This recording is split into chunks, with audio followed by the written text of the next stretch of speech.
Alrighty. Hi, everyone. Hi, everyone. It's Diana, Coach Diana, and we are here. Coach Diana and me, I think it is. I'm never sure which one to use when I say it that way. It's us. It's us. We're here. We'll just use the plural. Yeah, it's us. We're here. And we are, thank you, Karen, for letting us know we're live on YouTube. So let us know we're live on Facebook and we can get started. How do I live with someone who is indifferent to my feelings? How do I live with someone who's indifferent to my feelings? So let us know from Facebook. Thank you, Lorianne. You are one of our regulars, faithful to the Facebook Lives. Appreciate you. I hope we're going to see you tomorrow at the workshop. I've been working very diligently, even practicing. My voice is a little hoarse, so I hope I can even speak it tomorrow. Hi, everyone. Hi, Tamra and Amy. Good to see you. And Matt Ford and Misty, some regulars. I hope you signed up for the workshop. We're finishing up the handout today. The handout's like 6 pages long, so you really want to get that. It's a lot of gold in your hand for tomorrow. And so you want to be sure to sign up and attend live. It'll be a different experience by attending live than just watching the replay. And you'll get a replay afterwards, so you can attend live and be fully present and watch the replay later and fill out your handout if you want. But welcome. We are so glad you're here. So the question is, how do I live with someone who's indifferent to my feelings? So those of you who live in that situation, how do you do that? You're probably the experts. How do you do that? How are you living with someone who is indifferent to your feelings? Are you doing it well? Are you doing it resentfully? Are you doing it in a desperate, nagging kind of way? How are you living with someone who really doesn't care about your feelings? How are you doing that? And this is very specific. Diane and I were talking about it earlier, and now that I see the title up it may not be he's indifferent to everything. Like he may not be indifferent to your financial needs. He may not be indifferent to your needs to have a house fixed up or lawn mowed or those kind of things, but he's indifferent to your emotions. He's indifferent to how you feel. How do you handle that? Melissa says, I shut down and go internal more and more. Yeah, all of what you said, because it's terrible. It's terrible. I journal a lot. I journal a lot more. Mm-hmm. Yeah, I evolved through many phases of trying to live well, yet determined I could not and leave. Yeah. Yeah, when someone is indifferent to your feelings, whether it's a parent and you're a child and you're crying, think of it, a baby's crying, and a parent never answers. A parent never comforts. A parent never soothes a crying baby. What does that baby start to believe? I'm not important. I'm not worth caring about. Right? And that would affect their self-image, would affect how they feel about themselves. And hopefully we're not quite as vulnerable as that as an infant because they don't know anything any different. But when you're constantly ignored and dismissed and devalued as a person, that your feelings of hurt or sadness, or I remember working in counseling when I was counseling, and there was a woman who was sobbing. I can't remember what she was sobbing about, but she was sobbing next to her. And I had a love seat in my office, and her husband was sitting in the love seat with her, and he just sat there like stone. I mean, he didn't hold her hand. He didn't give her a tissue. He didn't put his arm around her. I mean, I wanted to like throw him off the love seat and grab her and hug her. I felt so much empathy for she's just sobbing all by herself. And here's her partner sitting right next to her, like stone. And I said to him, I'm really troubled by this. I'm watching something that's really troubling me. Your wife is sobbing here and you're sitting like stone. What's that about? And it wasn't about her. It was about him. Mm-hmm. He was so uncomfortable with her emotions. He didn't know what to do. He just froze. Yeah. Right? And so be careful that we not read it's because he doesn't care. It might be because he doesn't care, especially when you've talked about it and he doesn't. But this man was just overwhelmed himself. He didn't know what to do. And so he did nothing, which was the worst thing to do. Ursula says, I moved on and do my own thing, planning on working on me, eventually getting free. Yeah. Yeah, not being heard. And then when his thoughts come out, I hear no reality or truth, right? Yeah, this is a hard thing for women. And I think this is something we'll talk a little bit about tomorrow in the workshop. Can emotional abuse be this too? He's not necessarily calling you names. He's not saying anything. In your deepest needs, there's no emotional support. And maybe this man who's sitting frozen next to his wife doesn't know the words to say. There's nothing he can say in the moment. Maybe it's going to make her feel better. But he could hold her hand and comfort her and say, I'm here for you. He could pull her into his arms and just pat her, let her sob on his shoulder. Sometimes someone's pain emotionally is so deep, there isn't anything we're going to do to fix it. Job's friends sat with him for 2 weeks and said nothing, but they sat with him. And so when someone's pain is deep, we may not know what to do, but to ignore it and pretend like it's not there is cruel. And it would be kinder for us to say, I'm so overwhelmed by what you're feeling. I'm not sure what to do. What would be helpful for you? That at least says I care, right? That at least says I care. Right. Suzanne, you mirror his behavior. I would love to know more what you mean by that. And remember, this is our public Facebook page, so steward your own safety. I can't control what you write on my public Facebook page, but understand other people can read my public Facebook page if they stumble on it. Not that they would, but they could. And so be careful what you write. But when we mirror someone's behavior, when they're mean, we're mean. When they're angry, we're angry. When someone laughs, we laugh. We have these mirror neurons that does impact us, and we'll talk about those tomorrow, actually. We have our mirror neurons, so someone's emotions affect us and impact us as ours do theirs. But how do you guard your heart so that you're not turning into someone like him? My feelings annoyed him. Yeah, Gabrielle. Yeah. Different to my emotions. I'm being a child of emotional neglect after 45 years. I just left, and I'm learning to accept him, but too soon and too hard. Yeah.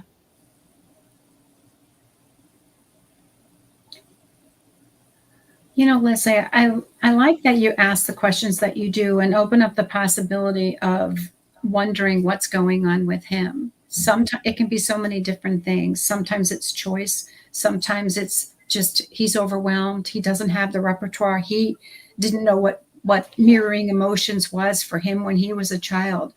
And I think sometimes we often jump to the most extreme negative evaluation. And so asking with a little curiosity, understanding what my experience is, and then also being a little curious about what's going on the other end opens up the door, I think, for more possibilities. Mm-hmm. So I guess my question with that is, how do you step into discovering the possibilities of what's going on here? Mm-hmm. How do you wrap your brain around the story? Because how we wrap our brain around the story, even sometimes it's not accurate what we're telling ourselves about what's happening.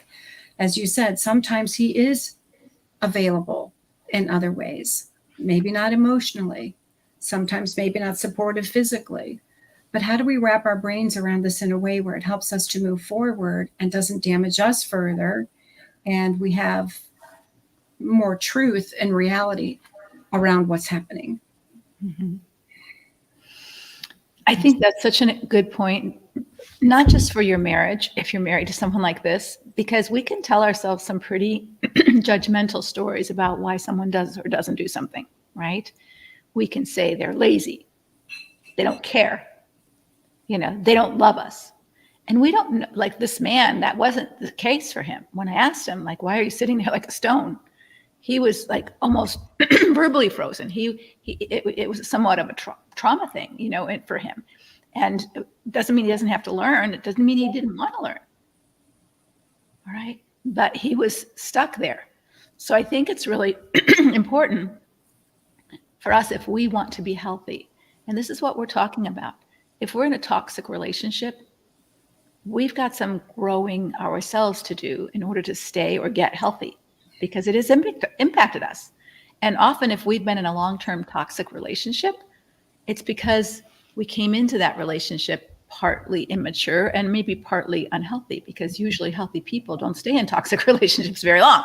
If they start to discover them in dating, they're out of there. They have boundaries. the toxic person, can't manipulate them or control them.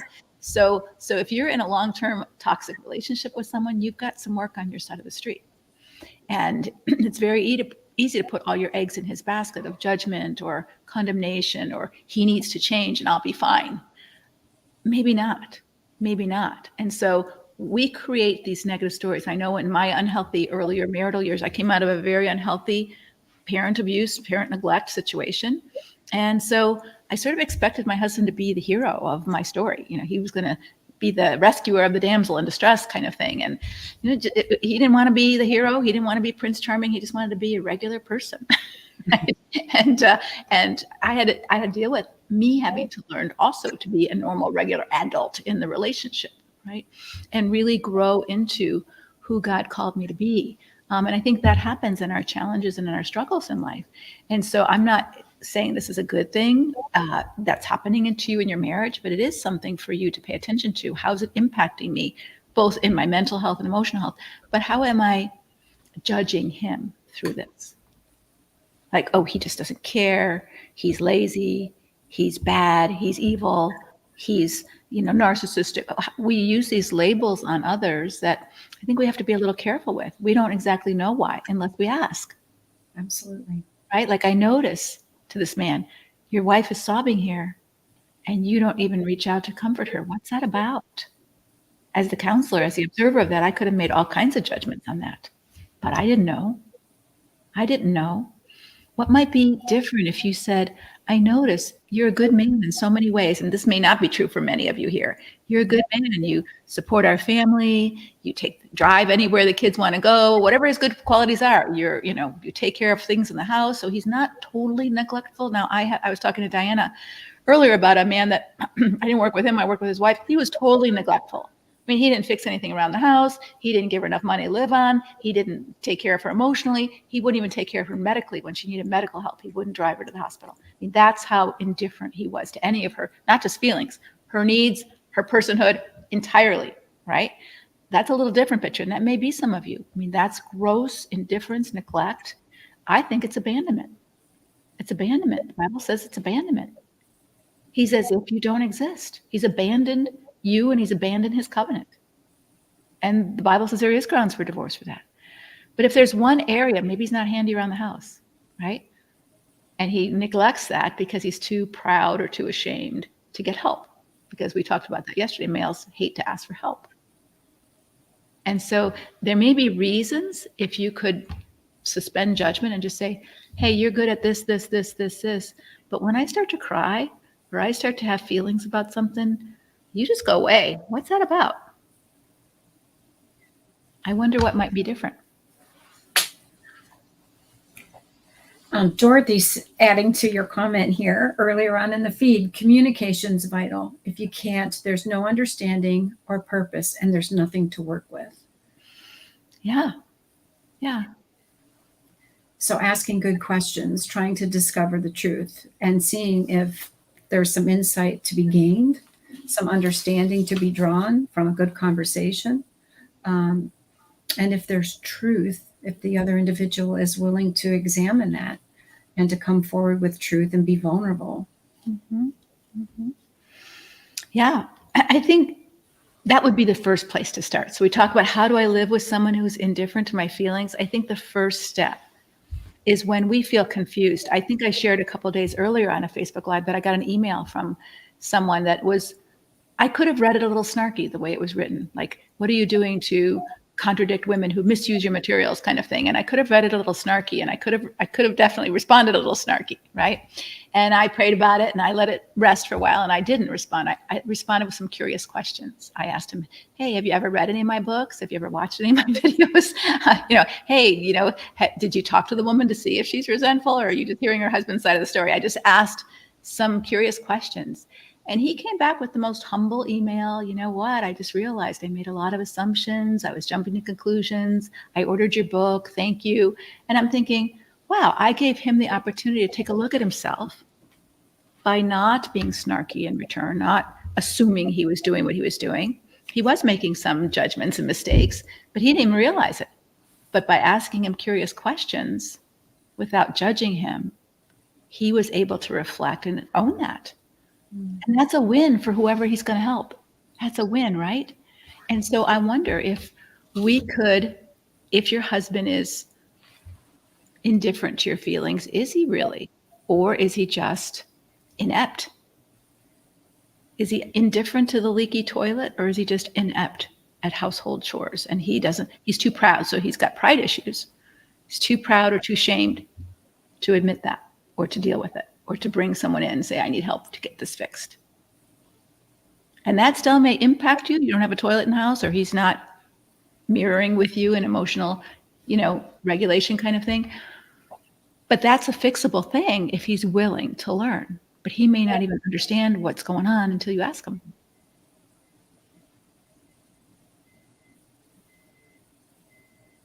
Joy says, I'm learning from Leslie and team about indifference, separated from husband, leaving the house after 45 years of marriage because I could not function any longer. I was diagnosed with breast cancer, had mastectomy, beginning second chemo treatment. Husband asked how he could help from the beginning of diagnosis. I accepted his help in watching the dog and asking him to do something for second treatment. He texted, sorry, not able to do that. No explanation. He knows my chemo schedule, and I can't read the rest of it's cut off from me. But yeah, there's a words, I want to care for you, I want to help you, and then there's the actions that match or don't match that. Right. And Leslie, that's really important, because we're talking about the first action would be to ask some good questions and to listen to the story that we're telling ourselves and try to obtain some truth. But you may get words in response, and then we need to look for the behavior that follows those words, because that's where the truth is in, really, in the pudding, is in what comes out of us in terms of our behavior, not just our words. Mm-hmm. So we really do. I mean, and I think sometimes it's really easy to believe what someone is saying, but we want to be cautious and watch for that to be demonstrated. Otherwise, we'll lose heart again. Mm-hmm. Crystal's asking a really good question. And also Grace, how do you define neglect, which we'll get to in a minute. But Crystal, where is a good training to ask good questions? Literally, like a list of scripts to even start having the words to say. I know that's a struggle of mine. If I don't have the example before me, it's really hard. I would encourage you to look at 2 books. One's called Nonviolent Communication. It's a skill of people learning to not respond to evil. It's not a Christian book, but it's just some scripts on how do you handle testy people, how do you handle hurtful things in a nonviolent communicated way. So that would be one book that would be helpful. And then there's another one that has some conversations worth having, I think it's called. It's more positive conversations instead of negative, like not why did you do that, but help me understand what you really want out of life, or even with your husband, what's most important to you versus what's wrong with you. Those questions might elicit more positive conversation to get started with, instead of just, why are you doing this? Why haven't you done that? Those are defensive questions. What's wrong with you questions? Maybe questions even like, what do you think is the best thing about our marriage? Right? That's a whole different question than our marriage is over. Maybe the best thing is we have financial stability, or maybe the best thing is we have 3 great kids. Great. If our marriage were to be better, what would that look like for you? Are you interested in hearing what it would look like for me? Because maybe we're on completely different planes of what a good marriage even looks like. But that's a place to have some more positive direction where it doesn't create defensiveness in someone, like, oh, I've caught or I'm wrong. I think the conversations that create a division of, I have to be right and you have to be wrong, or I have to be good and you have to be bad. Those divisive kind of conversations that we're seeing in the news all over the place are really destructive. They're not helpful to bring about any kind of communication that feels good at the end, unless you're the winner all the time, which is in an abusive relationship. Someone's the winner all the time and you're the loser. And that doesn't feel good for you, but it wouldn't feel good for him either if it was reversed. Neglect, I would define, Grace, as ignoring, and neglect is ignoring a person's basic needs that you have promised to care about. All right, so if you're a parent to a child, neglect actually is now discovered to be one of the worst forms of child abuse for children. Because when you beat a child, you have energy there. It's not good energy, but you have some energy there. Like, you were bad, you shake them or you spank them or whatever you're doing to abuse them, hitting them. And you're saying, I care that you were bad, right? When you don't even talk to your kid, you don't feed your kid, you don't take your kid to the doctor, you don't rock your kid, you don't wipe their tears away, you don't put Band-Aids on their boo-boos and kiss them, you just ignore them, you neglect them. What you're saying is, you don't matter to me. You're not important enough for me to give my energy to you.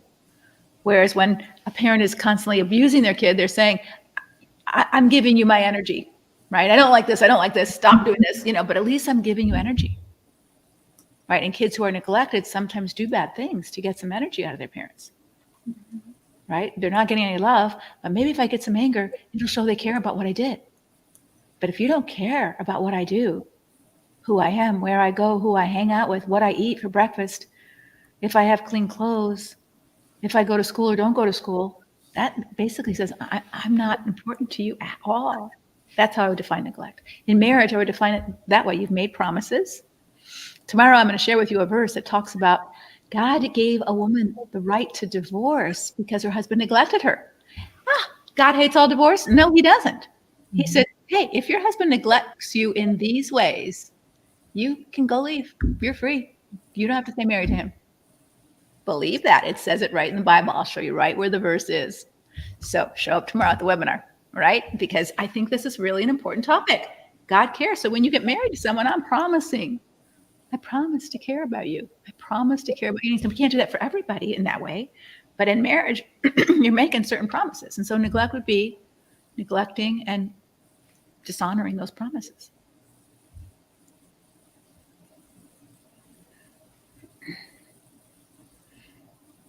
What other concerns about neglect do you have?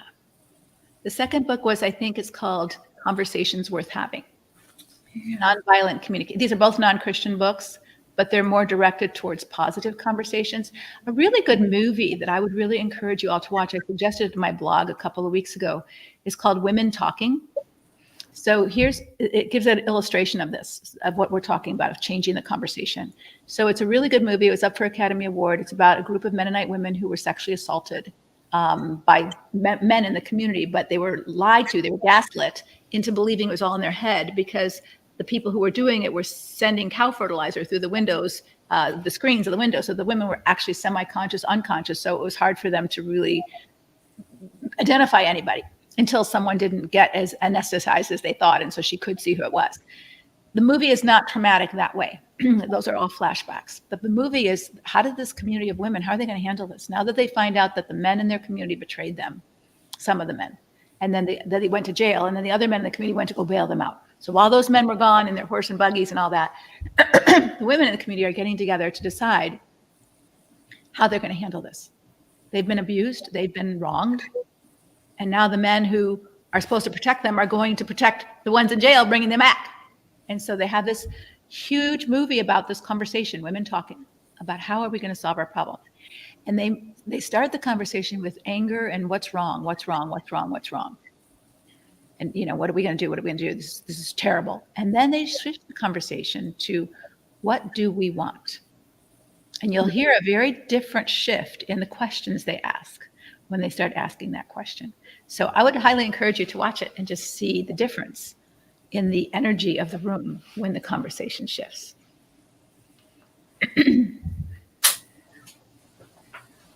What if your husband seems to care when others are around, but makes things about himself at home? Yeah, what about it? What would you say what happen if you asked him that? Say, hey, I'm curious, when other people are here, you are so kind and so generous and so giving and so helpful. And when other people aren't here, it's just me. I don't get the same vibe. What's going on? And see if he's willing to own that or be curious about that. Wow, I didn't know that. What are you talking about? Give him some examples without judgment. And I'm just curious what that's about. And, to his, when company comes, I'm a little bit more, I cook more and I'm nicer in terms of setting the table and all that kind of stuff. When people are my guests, than I might do every day for just two of us. So I think that's not uncommon. And I love that, asking the question, because we really don't know. But the answer is going to come after it becomes awareness. Is it going to be addressed? And that's where you'll know whether it's a clear choice or not. Mm-hmm. Because, I mean, I know my kids have brought to my attention some things that I do that I just wasn't simply aware of. But my heart's desire is to be different and to be better on purpose. And so I will try to address those behaviors. So oftentimes I think we've already made the decision what's going on. So we don't ask. Yeah. So Mary's saying mine says, because I don't have to deal with them all the time. Yeah. So it's just like, when I was a therapist, people would say, oh, you're so patient and you're so, I'm like, I can do that for 50 minutes. You're not living with me, so don't put me on any pedestal. And I think those are, that's the reality of life. We can be nicer to people for a short period of time than we can be with people we live with all the time. Lori says he blames it on me, saying that I'm happier in public. So he's giving you some feedback, Lori Ann. And so I would reflect on that in a curious way. Why is it easier for him to be generous or nice or giving toward me when I'm happier than when I'm sad or when I'm grumpy, right? And it might be that, he doesn't know how to do sad and he doesn't know how to do grumpy, but he does know how to do happy. And he can get closer to you or connect to you when you're, more open and more free to be happy. And when you're more closed or angry, he doesn't know how to do that, or it scares him, or he doesn't like it. So I would be just curious and ask him some questions, because he's giving you some important feedback, right? So you use the word blame. Maybe he's not blaming it on you. Maybe he's just giving you feedback that it's easier. It's easier for me to be open when you're open and happy. And when you're closed and shut down, or you're angry with me, or you're cranky, and I don't know why, I don't know how to talk to you about that. I don't know. It feels uncomfortable. That might be a real open, curious conversation that you could have. If you didn't have to be right, and he didn't have to be wrong, or he didn't have to be right, and you didn't have to be wrong, if nobody had to be blamed, if you could just understand, right? So I think this is part of the problem in our relationship skills, is that someone has to be wrong and someone has to be right and someone has to be blamed. Nobody has to be blamed. You could both be right. Have you ever seen that picture of the old witch and the beautiful woman? I mean, you're both right, but you're both seeing different things. And so it doesn't always have to be wrong. I've really come to learn that a lot. Having an adopted daughter from Korea and having, biracial children, my experience is as a white person. My experience isn't as an African American. My experience isn't as a Korean. My experience is as a white woman. So my experience isn't everybody's experience, right? And just because I don't get scared of the police doesn't mean you shouldn't, right? And so I think it's really easy to think my experience is everybody's experience, but it's not. And so when we're curious about, well, why would you feel that way? We get to know, wow, your experience is different than mine. I've never had that happen to me, or I've never felt those feelings, right? And to be able to, not anybody has to be wrong. We're just different. We have different experiences.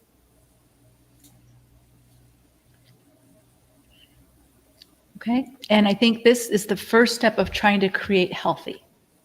This is trying to create a healthy conversation in 5 minutes, if you can, right? And if you can't, so I think this is the bugaboo. This is where you start doing your side of the street. You start doing your own work, not blaming, not judging, not making up stories about why, asking curious questions. And when you do that, and which is what Jesus tells us to do, he tells us in Matthew 7, don't judge. Don't think in your head that you're better than them. And then he says, hey, if you're going to have a conversation with someone about something they've done wrong, take the log out of your own eye before you remove the speck in someone else's. So I'm just using biblical language with what we've just talked about, right? And then have a conversation with that person. And later in the Bible it says, and if they hear you, you've won your brother. And if they don't hear you, Then Jesus in this passage in Matthew 7, he says, don't keep casting your pearls before swine, lest they turn on you and trample you with them. So I'm giving you these patterns of what you could do to get healthy. First, get healthy and stop making up stories about your husband that you don't know are true. Stop judging as if you're better than him. Second, he has some issues. All right, he has some issues, as you do. So address your issues and then invite him to address his issues. Take the log out of your eye, invite him to take the speck out of his eye. If he doesn't do that, he turns on you and chews you down, beats you up, spits you out, neglects you, ignores you, treats you like you're nothing, don't keep doing that anymore. Don't keep. So the healthy person recognizes, hey, I've done all I can to invite you into a healthy relationship with me, but I'm not going to let you continue to abuse me. That is our goal for you, is that can you be gracious and loving and have good boundaries when someone isn't reciprocal, when someone isn't going to learn and grow and want to be healthy too. An unhealthy person with a healthy person still is an unhealthy relationship. But an unhealthy person with another unhealthy person is a toxic relationship. Right? And so as you work to get your side of the street clean, and so the person who has to not neglect you is you. If he's neglecting your emotional needs, are you attentive to your emotional needs? And what are you doing to take care of you so that you don't get depressed, depleted, furious, resentful, bitter, because he won't change? And here is where the shift occurs. I have done all that I can do to look at the log in my own eye and to be curious about what's going on with the other individual and inviting them to healthy change. And now healthy change isn't occurring. I have some needs that are not being met. What do I do? What does caring for myself look like? And not returning evil for evil or becoming toxic in this. I love the way you described that. The difference between a healthy person and an unhealthy person is an unhealthy relationship. The difference between what'd you say? Unhealthy plus unhealthy is unhealthy plus unhealthy is toxic. Your children need at least one healthy parent. I hadn't heard that before. That's powerful. Yeah. And then unhealthy, and you're trying to get healthy, you can't create a healthy relationship when one person's still unhealthy. But you can invite and influence them to get healthy. And maybe they will. And now you can form a healthy relationship. And maybe they won't. If they hear you, you've won them and you can have a relationship. If they refuse to hear you and they start turning on you and attacking you, understand you're going to get back to being unhealthy if you keep trying to argue and change them, because that's an unhealthy dynamic. Jesus didn't try to change people who did not want to be changed. Someone asked for the reference, and I'll talk more about that tomorrow in the workshop. The reference is in Matthew chapter 7. 7:1, do not judge and you will not be judged. You will be treated as you treat others. For the standard you use in judging is the standard by which you will be judged. That's the first thing we talked about. So healthy people don't judge others. And when you do, you own it and say, I don't know why that man wrote that email when I was judging him as being snarky, right? I don't know why that man wrote that email that way. I'm not going to judge him. I'm going to take the speck out of my log out of my own eye. I'm feeling defensive. I'm not going to respond to him that way. So I'm healthy enough to recognize that I'm not healthy enough to be perfect. Okay. Healthy people are not perfect people. Healthy people are healthy enough to recognize when they're going sideways, right? And you can go sideways in the smallest way. And why worry about a speck in your friend's eye when you have a big old log in your own? Pay attention to what's going on in you first. Notice what's going on in you first, Jesus says. How can you think of correcting your friend? Hey, let me help you get rid of the speck in your eye, when you can't even see the log past your own eye. So self-awareness. I couldn't write that email to that man just 2 days ago until I recognized the log in my own eye that I was judging him, right? I wouldn't have written the same email if I didn't do my own work first. So hypocrite, first get rid of the log in your own eye, then you will see well enough to deal with the speck in your friend's eye. So that's step 2. Step 3, don't waste what is holy on people who are unholy. Don't throw your pearls to pigs.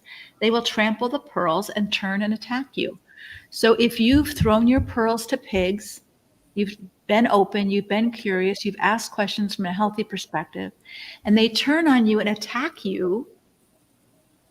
Jesus saying, don't keep doing it. Don't keep doing it, because you will get sicker and sicker again, right? Yeah.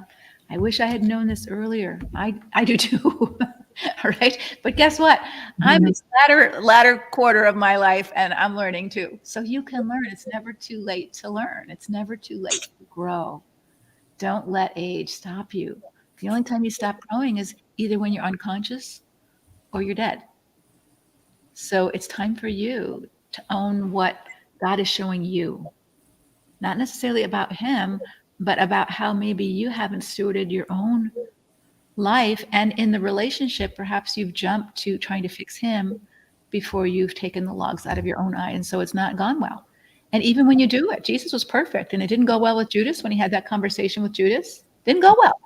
Judas is going to do what he's going to do, but Jesus didn't keep throwing his pearls before he didn't go chase Judas. Right? And with the Pharisees, he had conversations with the Pharisees. He let them go. The rich young ruler, he had a conversation. He said, what do I need to do to inherit eternal life? He told him, he said, I don't want to do that. And he says, okay. Okay. And it says Jesus loved him. He did. And he let him go. Right? You know what? What's interesting keeps coming up for me is, in all of these examples, can you imagine Jesus turning to him and saying, but I don't understand why? And I think we spend so much time in these situations trying to understand the why. Well, why isn't he responding? Why is he indifferent? And I kind of just want to say that's where we turn the corner, is letting go of the I don't know why, but I can do something for myself now instead. And that's, someone asked in the chat about the grief part. The grief part is really about accepting the truth. What someone else shows you they are choosing for whatever reasons, and stepping into now what. Mm-hmm. And here's where the casting my pearls before swine, going back to what if he is indifferent to my feelings? What if your husband doesn't understand your feelings? Maybe he's never grown up in a home where feelings were talked about or allowed, or maybe he was shamed as a man for feeling. So there might be a real deficit in there. What if you said to your husband very directly, so here's casting your pearls. When I'm crying, all I need is for you to hold me. I don't need you to fix me. I don't need any answers. I just need you to hold me in those big, strong arms of yours. If he says, I won't, or walks away, run. Because now you've told him exactly what you need. And this is the neglect of your needs. Sometimes they don't know what you need. And what they think you need, she needs me to talk to her and have the answers, and I don't know the answers. You don't need that at all. Right? If you could say one time only, this is what I need. I need you just to listen to me for 5 minutes without interrupting me. This is what I need. I need you to show me you care about me in this way. This is how it would feel like caring to me. Now, this is very vulnerable to say that.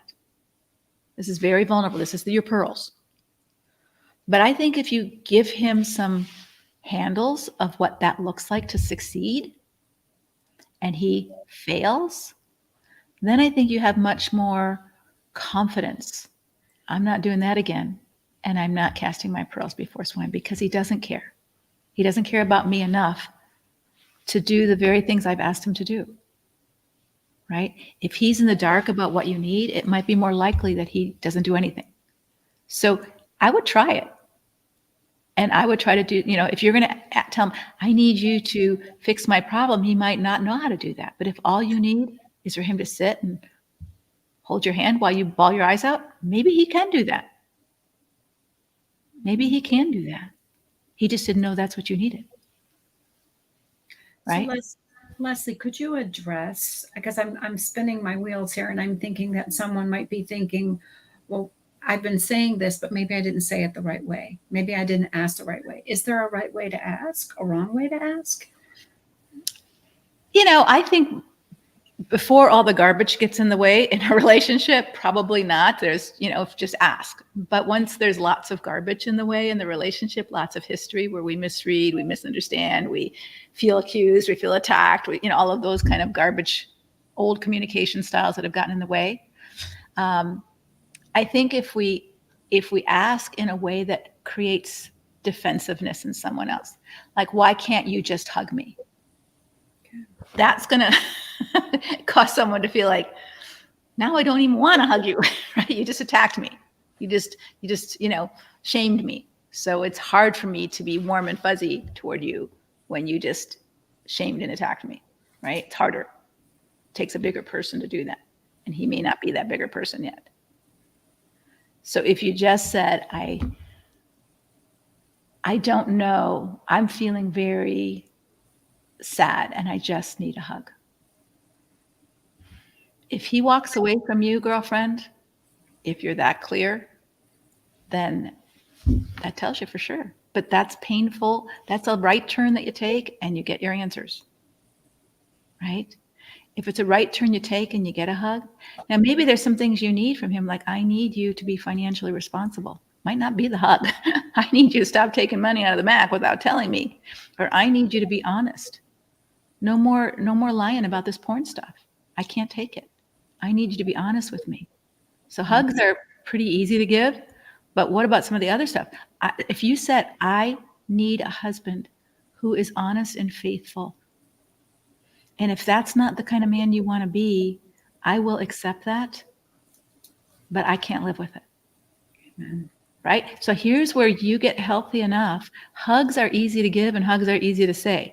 But when you begin to grow into your healthy self, it's interesting, and maybe this isn't relevant, but I needed a man when I got married. I knew this, and it's interesting. I didn't know I knew it, but I knew it. And all of my siblings knew the same thing. We grew up in such a volatile, emotionally scary childhood that every single one of us married somebody who is very, like, their emotions go like this.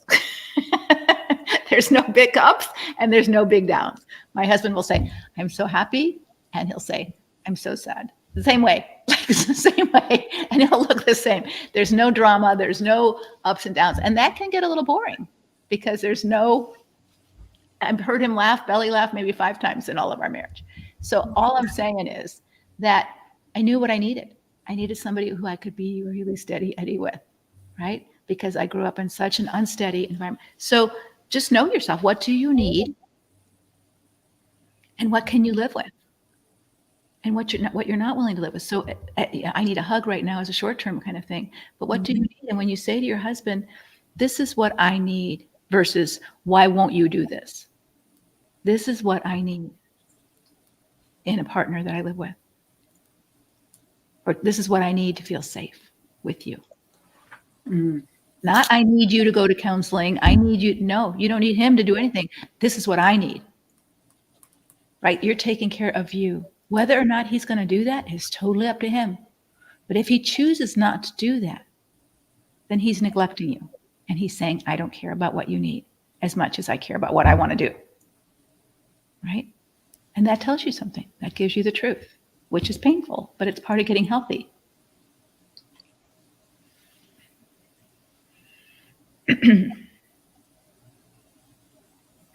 Yeah, Danica's saying I'm learning my needs and what I won't live with on my healing journey. Yeah, and that's part of you getting healthy, is what won't I live with? What, even silly stuff like, and it's not like I won't live with it if I had to, but I don't want to live with it if I have a choice, right? And here's the adult part of me, I have a choice. I don't want to live in gloomy weather anymore. That's why we moved to Phoenix.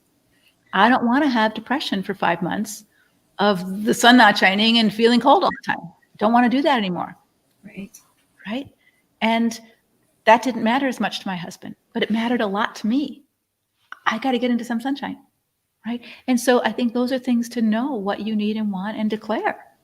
Not that I get my way all the time, but I know what I need to feel alive.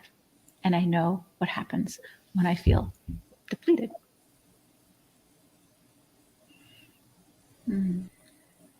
Yeah. Carol Sue, you're right. The lies are hard because I've told him that stuff, but he lied and kept secrets. So it sounds like one of the things that you really need is a husband that you can trust. And you can't trust him. And so what does that mean for you?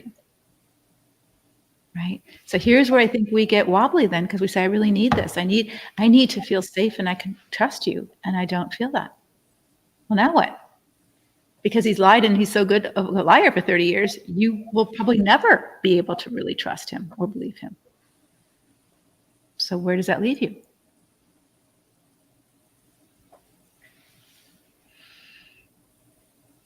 He did all the right things to get me to love him. Once hooked, he slowly changed.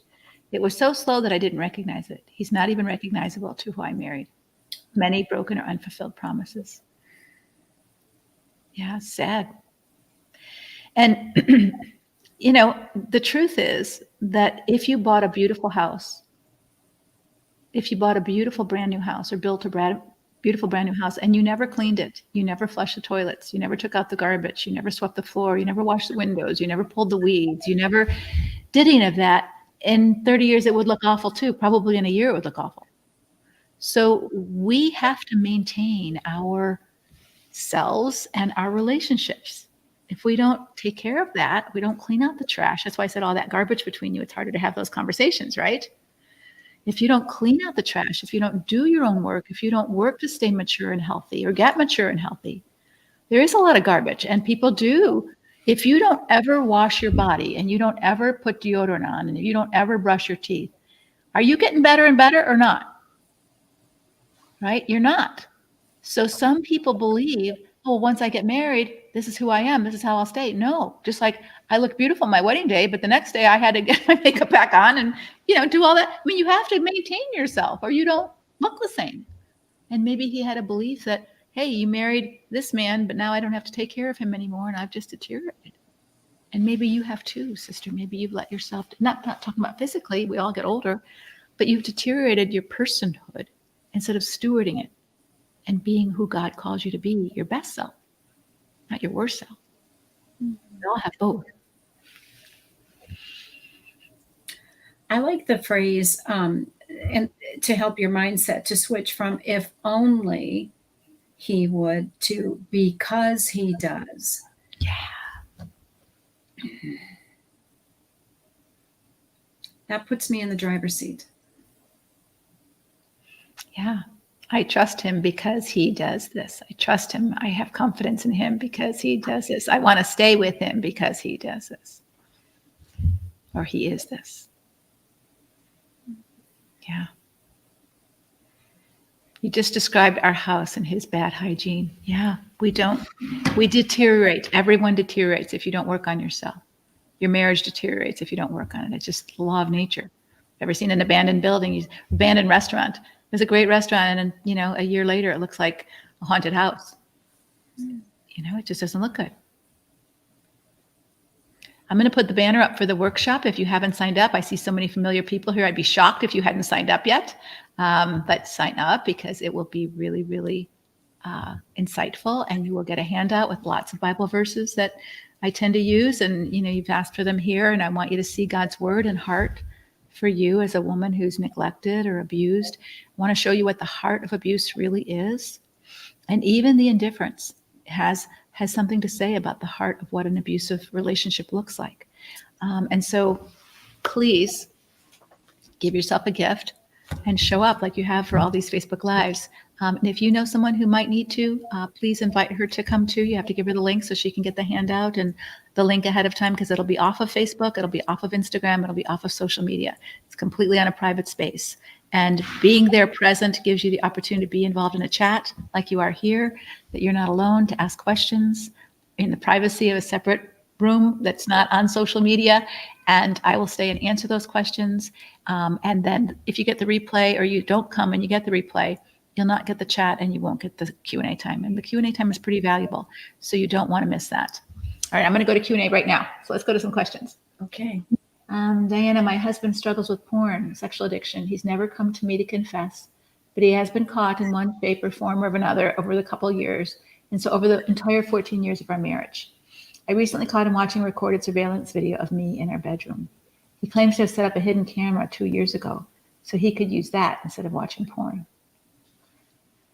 I feel incredibly violated, and past sexual abuse trauma has resurfaced in me. He also has a severe lack of trust with me due to his previous marriage failing. He had an alcohol addiction and she had an affair. I've never been unfaithful. I've always been patient with him and his lack of trust. I wanted to prove to him that I'm not like other women in his past or like his ex-wife. But the years have gone by, and instead of gaining confidence in me, he instead tracks my location, goes through my phone, questions who I'm with, makes comments and jabs all the time. My question is there ever a good reason to stay in your spouse? And also, how long does spouse endure this kind of relationship?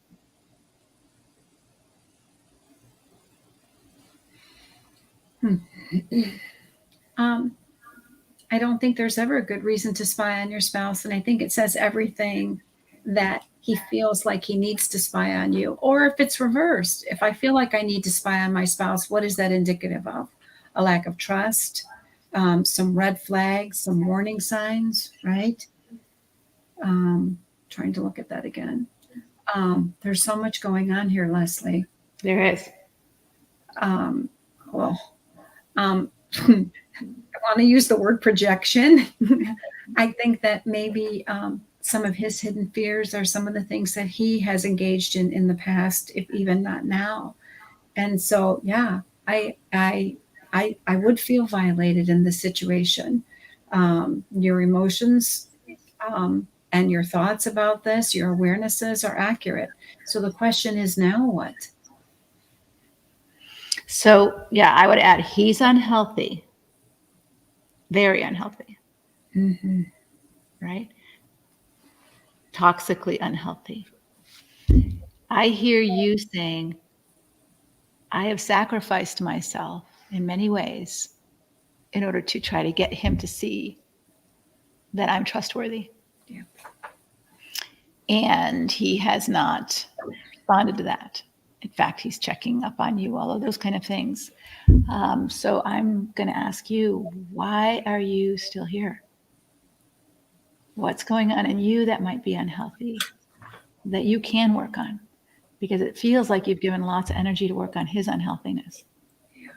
But maybe you need to start recognizing, why would I stay with someone who's secretly tracking and tracking me, checking on my bedroom activity with him and watching it without telling me?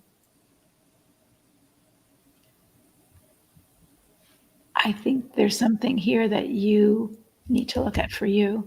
Like, why am I not valuing and cherishing myself? He's not valuing and cherishing you, but you're not valuing and cherishing yourself, taking care of yourself. And this is part of the process of healing, of saying, wow, I can't fix him, but I can only fix me, and I'm not going to live like this. And if he wants to work on things, I don't necessarily have to get a divorce. I don't have to necessarily be mean. I just need to get safe. Yeah. And I don't feel you're safe right now. Well, and the other thing is this, in a healthy relationship, your trauma isn't triggered. Your past isn't triggered. And so this is re-traumatizing you. It's bringing up things and in a way that is causing you great damage emotionally because of his behavior.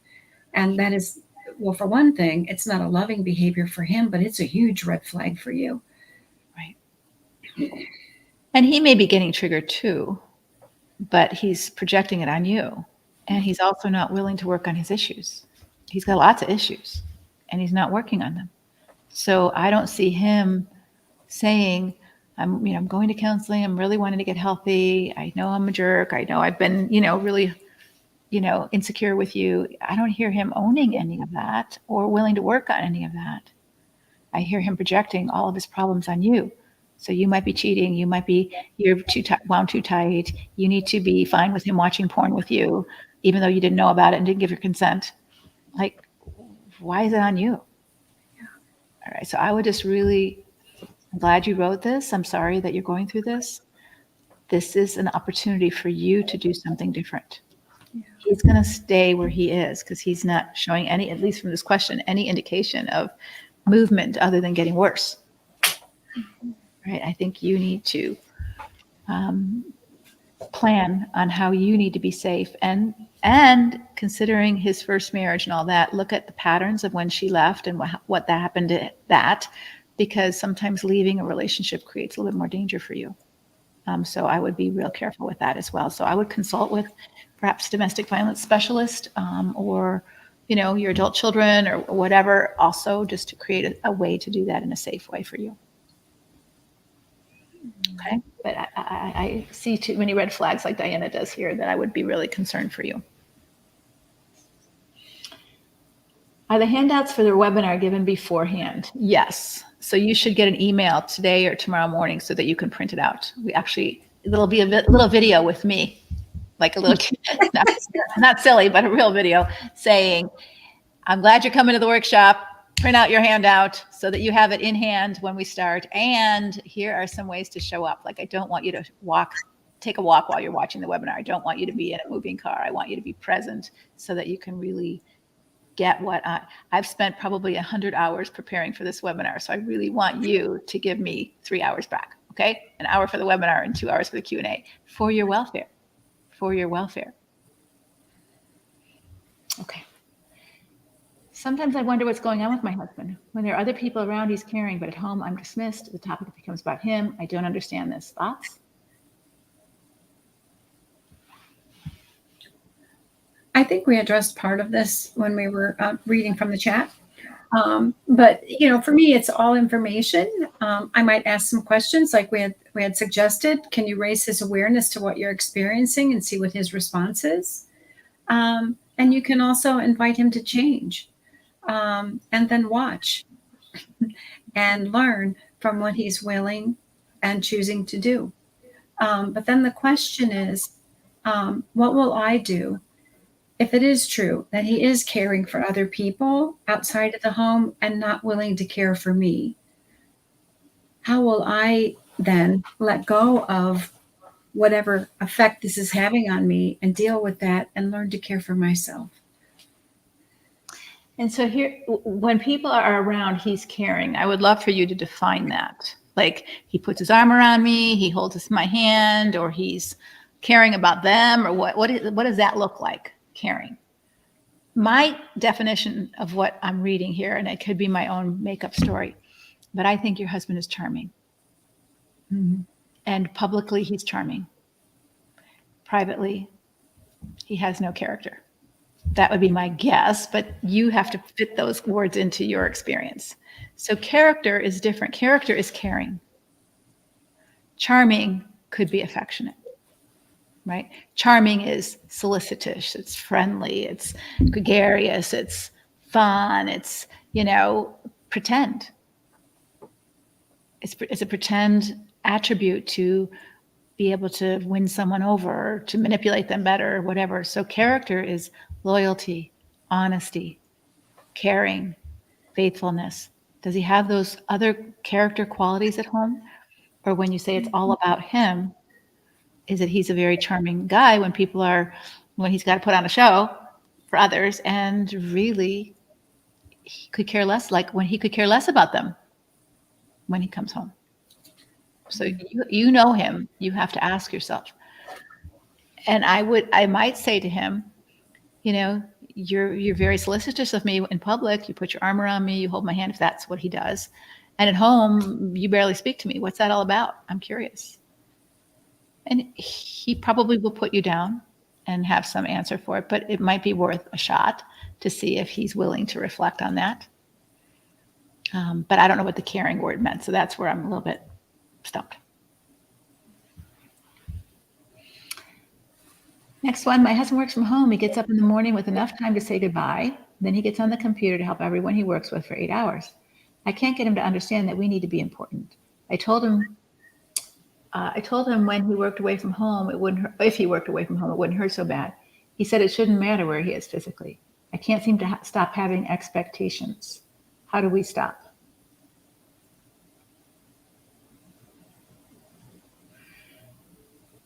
I would ask you to define what's happening that you feel unimportant.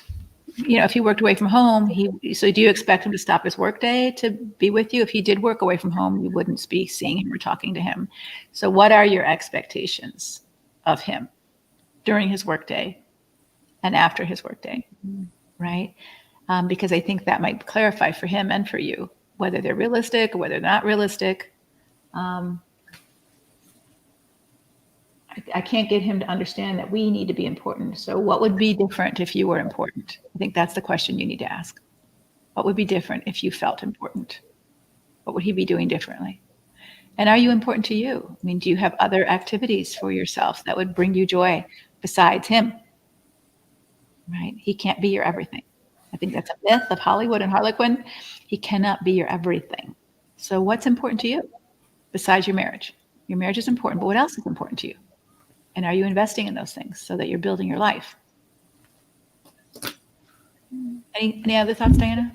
No, I think you covered it very well. I love the questions that you asked to really get to the bottom of what's going on here. Mm-hmm. What are my needs? What is it that I'm really looking for? And how would that look? Yeah. And what does important mean? Yeah, I think it's important. What if every time you ask curious questions, he turns it on me? He's never the problem. I'm always the problem. What if there doesn't need to be a problem or a person who's a problem? What if it's just a question? No matter what he is, what it is, he ignores, dismisses, devalues anything that doesn't get him what he wants and what he wants. He's a one-track mind. If he's upset, it's my fault. What do I do with this? He says nothing ever gets solved. We're going to talk about this because this is a very common tactic in abusive relationships. So please make sure you're signed up and you're going to come tomorrow because we are specifically going to talk about this. But this is very common in abusive relationships. It never is about him. It's always about you, even if he's guilty of something. Like we had someone on Facebook, maybe it's one of you. You shared something about your husband doing something very devaluing to you, disrespectful. And he said he was sorry, but when you wanted to talk more about it, he turned it on you. Like, why can't you just let it go? Why can't you forgive? Like he wasn't willing to let it be about him for a minute. It immediately turned about her in a negative way. And this is a very common strategy for people who will not look at themselves, do not want to look at themselves, and will put everything on you. You're not going to change that. Just be aware of it. It's a strategy and it works. It gets you to shut up after a while and feel like you're the bad person. And that's their goal. So if this is a constant pattern, it's a very nameable pattern, and we'll talk about it tomorrow.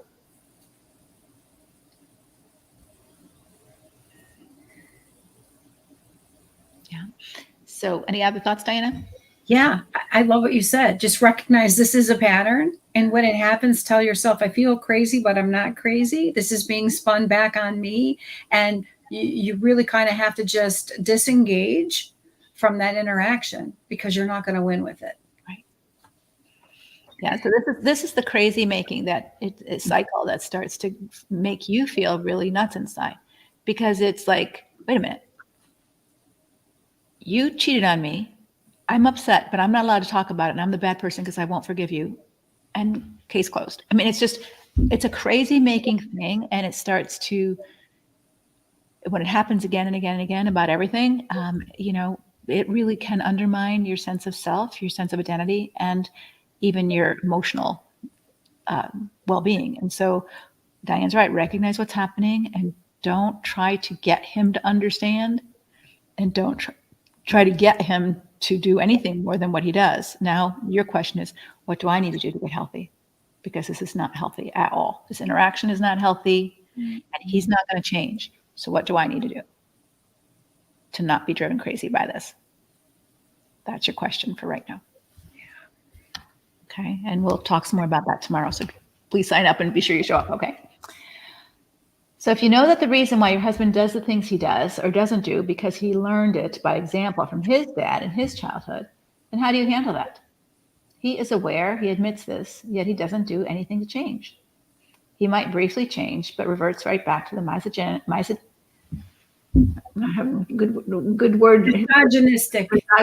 narcissistic mindset. I gotta put my glasses on.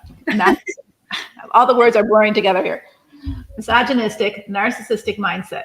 His dad is overt. My husband can't even deny it. But because my husband is covert, he somehow thinks he's not that bad, because a lot of people take issue with his dad, but everyone loves my husband.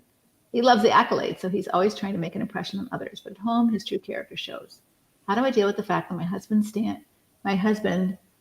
stand up for me to his dad, because he's always seen his dad as the hero. He always views And he always viewed many things regarding my husband and wife roles like his dad. He's very patriarchal, looks down on women, and considering leaving because it's been a whirlwind of a ride regarding this issue and trust overall. So if you need him to change that, and he's saying, I'm not changing it, or I'm not going to consistently value you as an equal partner. And I had a whole section on patriarchy for tomorrow. I really wanted to talk about it, but it just made the workshop too long. So maybe we'll have to do another Facebook Live on patriarchy, because it really is seeped into the evangelical church, and it's really seeped into this whole idea of headship and submission. Patriarchy, like slavery, like multiple wives, is not God's will. It's in the Bible for sure, but it's not God's will. And unfortunately, many Christian churches, if you watch the movie Happy Shiny Family, or Happy Shiny People with the Bill Gothard, Duggar family, I mean, it's a very patriarchal system. And it's said that this is God's will. They won't use the word patriarchy, but headship and submission and hierarchy of authority and umbrellas of who's in charge of what. And it's patriarchal. So it's not biblical, but some people believe it is. And you're not going to change your mind. So the question becomes, how do you live with you not being devalued by you? Jesus was devalued. He was devalued by the Pharisees. They told him he was out of his mind. They called him a liar. They called him following Satan. He was devalued by the religious leaders. He was devalued a little bit by his own disciples at times. He was devalued by Judas for sure, but he was also devalued. Remember when the woman was pouring this expensive perfume over his head? And they said, Jesus, what are you letting her do that for? That's not right. This money could be used to feed the poor. And they were right. It could have been used to feed the poor, but Jesus allowed her to be extravagant with him. They disagreed with him on that. He said, you're wrong, right? You shouldn't do that. So people are going to devalue us, whether it's from misogyny or patriarchy or just because you're a woman or you're Black or, your special needs. That's how people are, some. The question becomes, when they do that, are you going to believe that you're devalued or you're not valuable? If they declare you're unworthy, you're not smart enough, you're not capable, you're not allowed, does that make it so? No, it doesn't. So this is where our own mental health and our own study of God's word and our own, Beth Moore was completely devalued by John MacArthur a year ago when he said, go home. You belong on QVC hawking jewelry. Shame on him. Shame on him. That was a very devaluing, disrespectful, even if you disagree, remark to make on a woman. And she handled it beautifully. She didn't pay back evil for evil. And so when someone devalues you like this, you're not going to maybe get them to value you, right? Beth Moore didn't get John MacArthur to value her. You may not get your father-in-law to value you or any woman. The question becomes, do you value you? And do you believe God values you? And if you do, you're good. You're good. Now, you might not be able to stay married to this person for other reasons or because of, that, but you need to get healthy enough to value you. And that really is the crux of the matter. If we're depending on other people to define our value, we're going to always be like shifting sand, right? Oh, do you value me? Am I worth it? Do you love me? Am I worth somebody? That's craziness. God declares us loved and created with value for purpose. Do you believe that? Even if your father-in-law doesn't, even if your husband doesn't, do you? Because you're the one who has to steward you, and you're the one who has to stand before God and say, well, I believed my husband's lie, so I didn't do it. God's going, hey, I told you, sister, you're valuable. You're created in my image. Mm-hmm.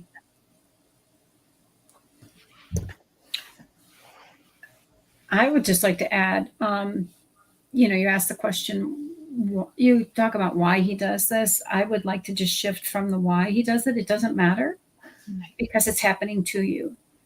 And so shift from the why to stop the why is he doing this and just shift into what will I do with this experience I'm having and what's happening to me.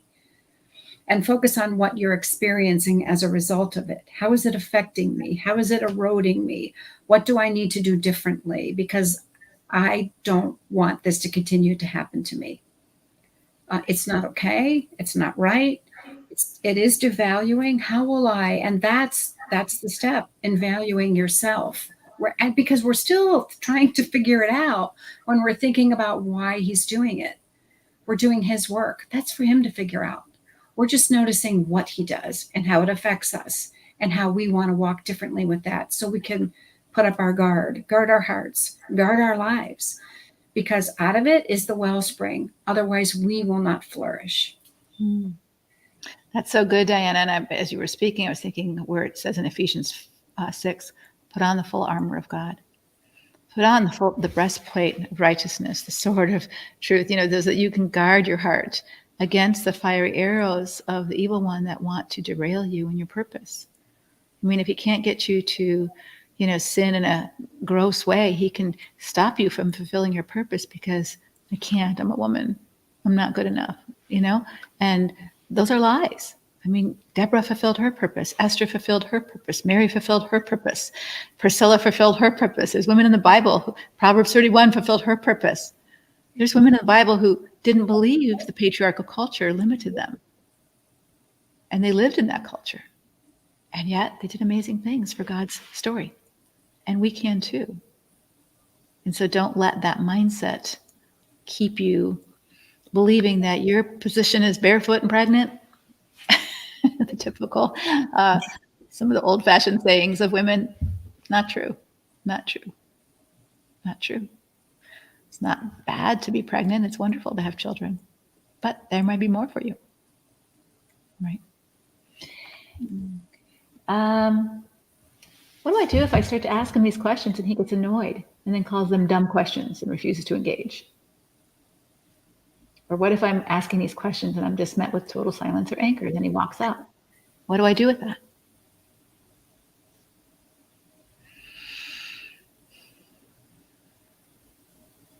What do you think?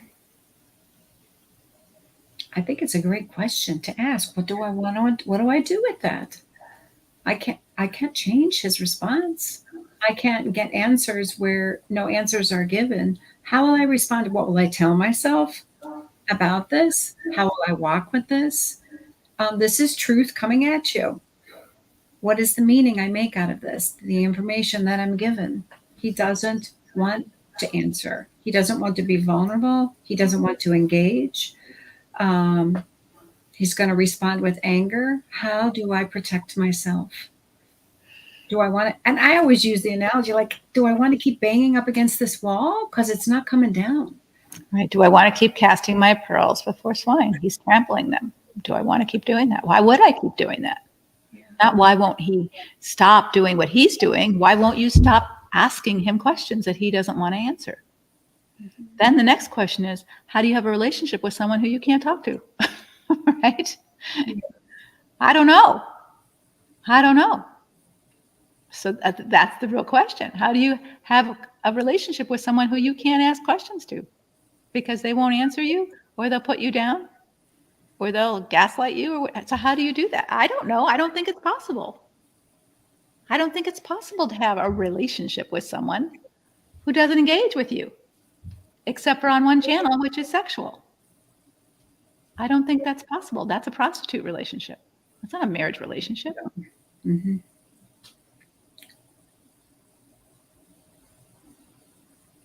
So you have to decide, how much are you going to tolerate? Yeah. Right? That's where your work comes in. What is God asking me to tolerate? And what am I willing to tolerate? And what am I not willing to tolerate? And I think those are really important questions for you to ask you. You're not getting the answers from him, but you need to do some soul searching for you. And with the Lord. How much is God asking me to tolerate? Right? Because he's not asking you to be endlessly no boundaries. Even God doesn't have a relationship with everybody. Right? Your sin separates me from you. Your sin separates me from you, he says. God doesn't give unconditional relationship with everybody, does he? He says, I forgive everybody. I love everybody, but you don't enter into my presence unless we have a conversation about your sin. Right? And so why is it that we sort of feel compelled to have relationships with people who don't really want to have relationships with us? They just want to use us.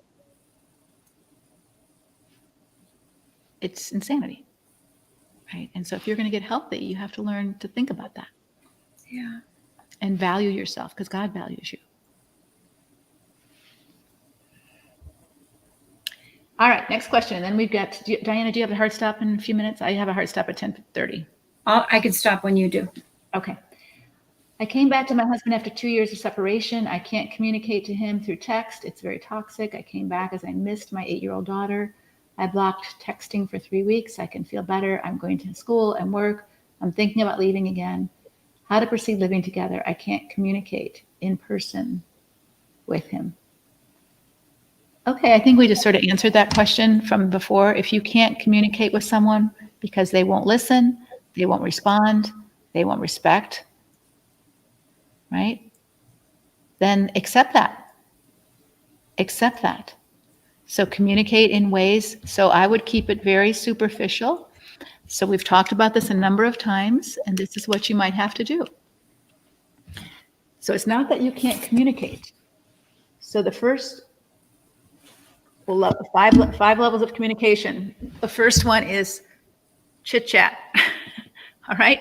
So you can be polite and you can say, good morning. Right? Hello. How are you? We do this all the time. The next level of communication is the facts. Are you picking up our daughter from school or am I? It's going to rain today. The heater's broken. Those are facts. What would you like me to do? You probably can communicate on these two levels. All right. The next levels are more personal. Your thoughts. He doesn't want to hear them. So don't give them. He doesn't want to hear what you think, what you want, your ideas, how we could fix this, how we could communicate. Do you think we should go to counseling? Don't go there. Can't steal your pearls before swine because this requires some vulnerability on his part and yours. And again, those are the casting my pearls. Here, you're going to share your feelings, but you're not going to share your feelings because he's going to trample your feelings. You already know that. And here, oops, I'm sorry, 5, 4, 3, 2, 1. Okay, so this would be total intimacy and transparency. INTIMAC. All right, so you're not going to have the ability to communicate with him on those levels. All right, but maybe you can communicate on those two levels and keep it there. As long as you keep it there, you might have some peace and quiet and safety. If you go below those levels, you're probably going to get a lot of reaction, volatility, blame shifting, deflection, accusation, which then causes you to get emotional more and wanting him to understand, and he's not going to understand. And it's just that destructive dance.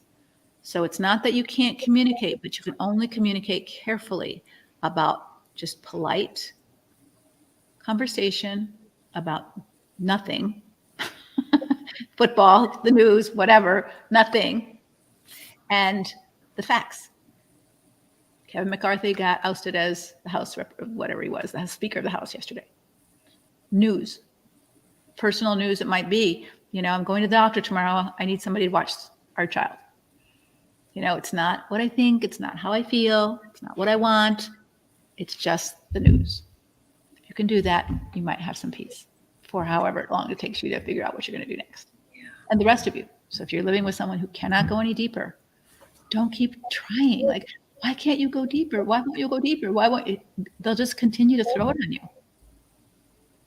And that will hurt you. Yeah. Okay. What if neglect is due to possible mental illness? For example, someone's on the spectrum. And so here's another question. This will probably be our last one. You've been talking about setting boundaries in marriage or implementing consequences for destructive behavior. What if your spouse is mentally ill? What if he's bipolar, on the autism spectrum, has personality disorder? Do you still recommend boundaries and consequences, or does there need to be more compassionate? What are your thoughts, Dana?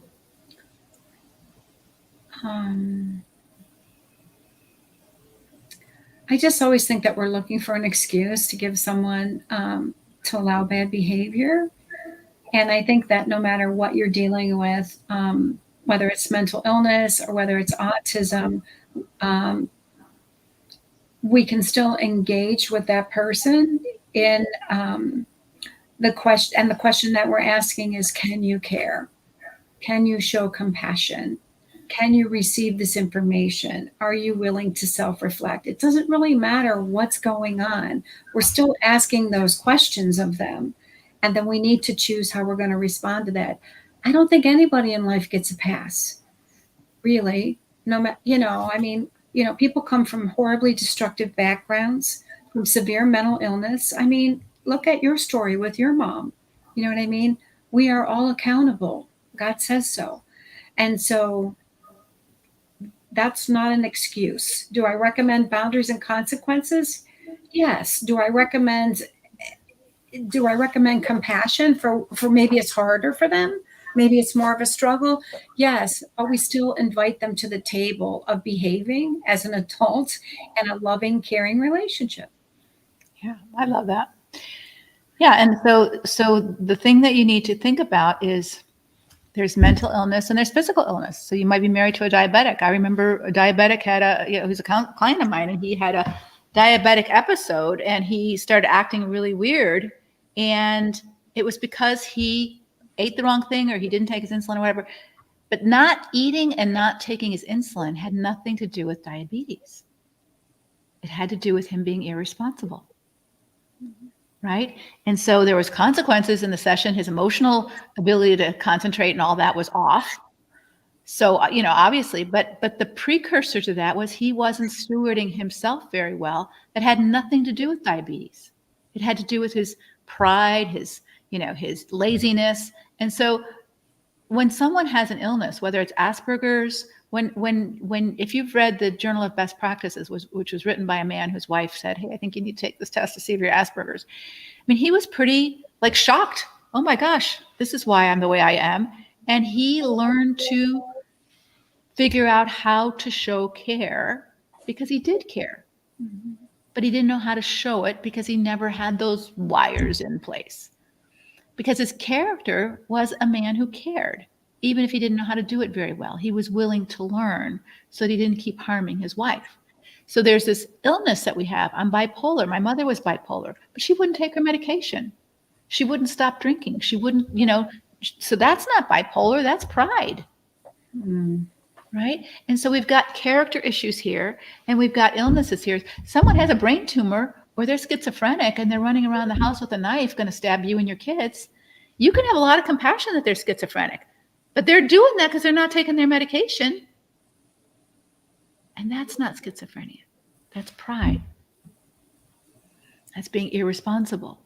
Those aren't mental health issues. Those are character issues. And so I think this is where the prudence, see danger, and take refuge. We don't ask why.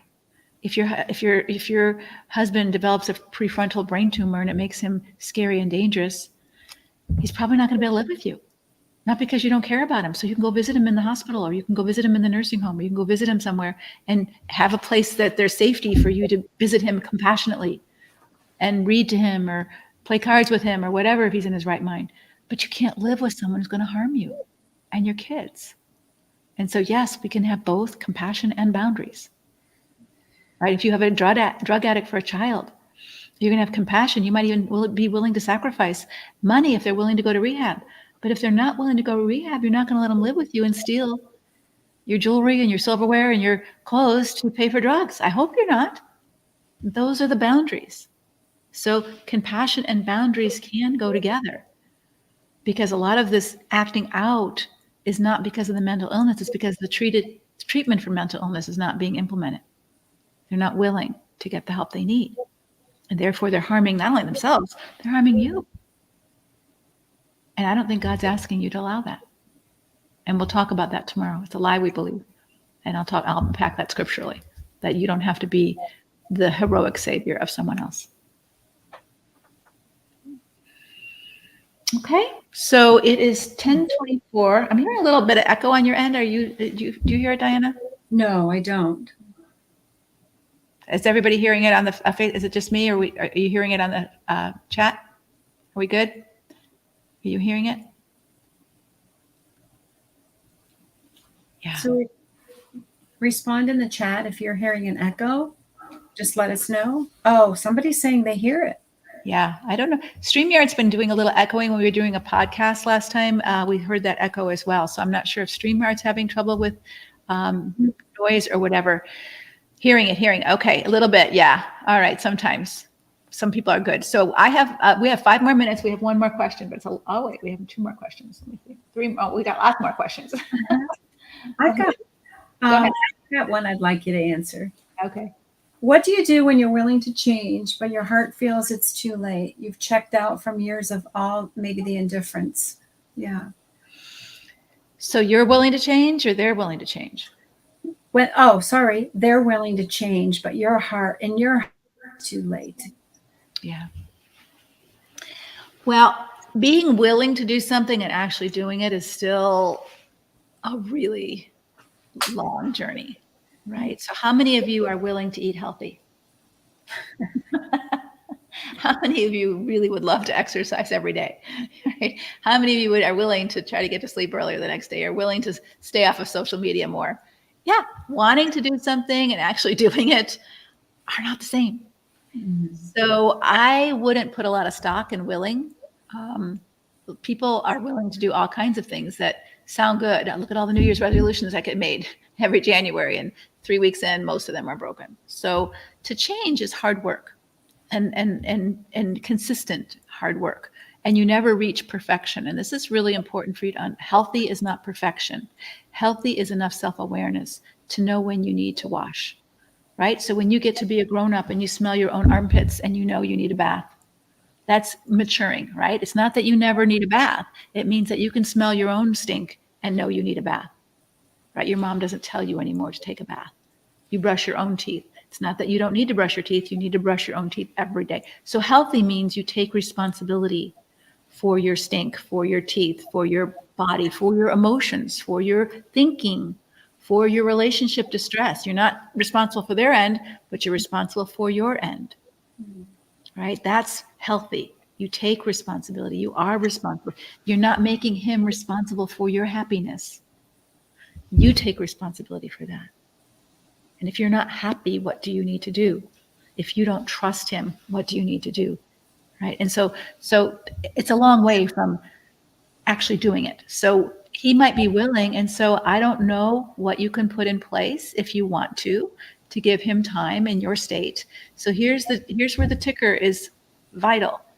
It's financial. So I don't know what your assets are. I don't know what a divorce would look like for you. This is where you need to get an attorney because states are different.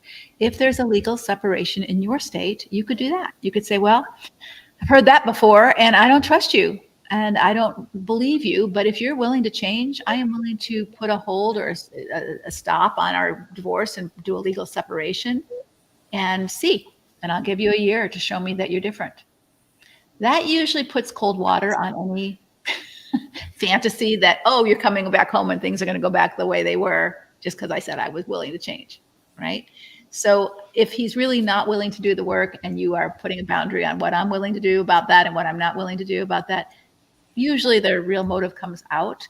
So I would say if he's willing to split the financial assets so that you're no longer at risk for not filing for divorce if your state doesn't have a separation clause. The only way you stop the financial drain if he wants to choose to drain. So here's a strategy that abusers use, and I won't be talking about this tomorrow, but they will promise something that you believe so that you don't file for divorce. Meanwhile, they're taking all the financial assets and spending them, hiding them, doing something with them. But while you're jointly married, you don't know because you've trusted and you've not been paying attention to that, and you don't have any legal teeth because you're not officially separated. And so the state doesn't get involved in your finances.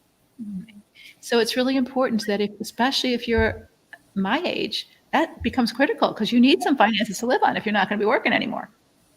And if he's giving it away, squirreling it away, gambling it away, porning it away, or whatever he's doing with it or hiding it overseas, Then you file for divorce a year from now because he didn't really change. And you think, I thought we had $500,000 in the bank for retirement. Oh, it's gone. Where'd it go? I don't know. I must have been identity theft or something. I mean, those are the stories I've heard sometimes. And like, you don't have the legal teeth to get that back. So that's the risk. So if he's truly willing, then I would call his bluff financially. I would say, okay, I'm willing to wait for a year to see what you do before filing for divorce, as long as you're willing to let me see all our financial records and split the assets halfway. I'll put it in my bank account. I won't spend it. You can put it in your bank account. You don't spend it. And that way it's safe for both of us if our marriage doesn't make it. And see what he says. Probably won't like it. And then you'll know. I'm willing as long as you're willing to do what I want you to do. If you've got your own boundaries and you have your own ideas, I'm no longer willing. That might give you more information to know what to do next. Okay. Diane, any thoughts about that? Well, she's also asking, what if I feel like it's just too late for me, no matter how much he changes? And I think sometimes those are the consequences of sin. Sometimes it's not recoverable. We can't regain trust, and we do need to move on. And each person has to make that individual choice for themselves. But it's a fact. It's not something you can change. If it's already too late for you, and something you need to come to the awareness of is like, I just can't do this. No matter how much change occurs now, it's just caused too much damage. I think that's so wise. And I think it's a gift, actually, for you to be honest enough with yourself and honest enough with him. Because there's a lot of marriages that stay together because you feel obligated, like God hates divorce, but you resent him and you'll never trust him again. And maybe he really is changing and he really wants to have a good relationship with you, and you're just not going to give it to him because you don't trust him and you don't feel safe with him and you're just never going to let down your guard. Wouldn't it just be more loving to say the marriage is dead? You know, I'm so glad you're changing. I'm so happy for you. I hope you continue your work. I'm going to continue my work.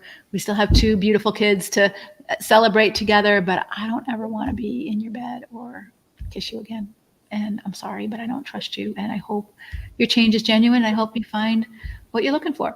And wouldn't that be a kindness to just be honest and call something dead that's dead, instead of living with a dead body together, a dead marriage, and trying to stir the embers and there's no embers there? Those words you said are good words, Leslie. If you can close your eyes and you can say, do I ever want to kiss him again? That tells you where you're at, right? That's the score of the damage done. Can I ever be that intimate, that close with someone again, that vulnerable? Mm-hmm. Yeah. Yeah. And so tomorrow is our big day. We will see you there. And then we're going to open our doors to Conquer. If you've been anxious to join Conquer, it's an amazing support group for women who are in destructive marriages, Christian women. And this is important because you got to know us. You know our team now. We've been on Facebook. Our team of coaches will be on Facebook next week. I'm going to take a little break. And they're going to share some things with you. And you're going to learn how to get healthy. And that is your only hope of even influencing your husband to get healthy. Amen. But your kids need at least one healthy parent, and it's going to be you. And so come into Conquer. We will love on you. We will give you what you need, the tools and the time and the support to take those baby steps forward so that you can get strong and wise, safe, and confident that God is with you. He's in you. He's for you. He loves you. And you're going to be okay. You're going to be okay, even if your marriage isn't. All right, so that's where we're going to go with that tomorrow after our webinar. The webinar will take about 60 minutes, and I'll share with you who want to know more about Conquer, how to do that. And then I'll open it up for Q&A. So that's how tomorrow's going to roll. Please look for your handout today. If you don't see it, you don't get an email, please contact assistant@leslievarnick.com so that make sure you're on the list. I would hate for you to miss the live webinar. You guys have been so faithful at Facebook. There's so much here every day. I would hate for somehow you not to get. So if you haven't gotten some notice that you are registered for the workshop, contact the office at assistant@leslievarnick.com so that we get you registered and you're picking your time at noon or 7:30 Eastern time. Okay? All right. God bless. Thanks, Diana, so much for being with me. Absolutely. Bye-bye.